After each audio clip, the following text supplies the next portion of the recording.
Hi friends, ఇక్కడ హైదరాబాద్లో బాగా వర్షాలు పడుతున్నాయండి. ఇదిగోండి ఈరోజు తగ్గింది.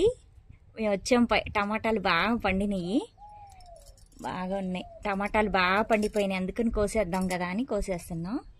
ఇదిగోండి ఇక్కడ కూడా ఇదిగోండి మల్బరీస్ కూడా పెద్దగా అయినాయి, చాలా రాలిపోయినాయండి. అసలు ఉండట్లా చెట్టుకి.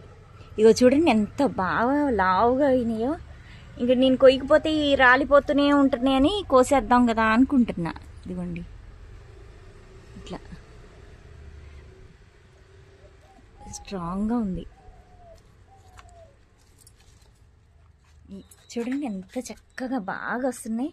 ఇంకో 2 డేస్లో ఇవి బాగా నల్లగా అయిపోతాయి. అప్పుడు బాగా స్వీట్గా ఉంటుంది, కానీ రాలిపోతున్నాయి. బాగా గాలి వస్తుంది. ఇదిగోండి అన్ని పండుతూ చక్కగా బాగా వస్తుంది. గ్రోత్ బాగుంది. అన్ని చెట్టు వంగిపోయింది మొక్క బరువుకి. ఇవన్నీ చూడండి ఈ స్టేజ్లో బాగుంటాయి. ఇట్లా అన్నీ చాలా బాగా వచ్చినాయి. అవన్నీ పండుతూ వస్తున్నాయి, సరే అని అలా ఉంచేసాను. ఇదిగోండి టమాటాలు బాగా పండినాయి. పండిన టమాటాలు కోసేస్తున్నాను. ఎప్పటికప్పుడు మేము టమాటాలు పండినట్టు కోసుకొని కూర వండేసుకుంటున్నాం.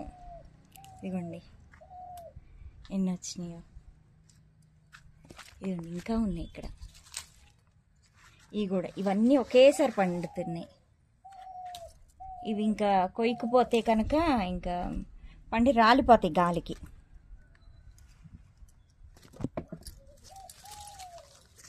ఇదిగోండి చూడండి ఎంత బాగున్నాయో.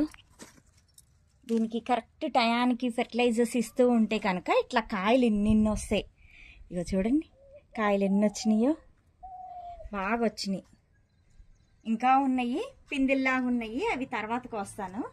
ఇప్పటికీ ఇగో చూడండి చాలా పిందులు ఉన్నాయి. ఇటు కూడా ఇలాగా పూత కూడా బాగా వస్తుంది.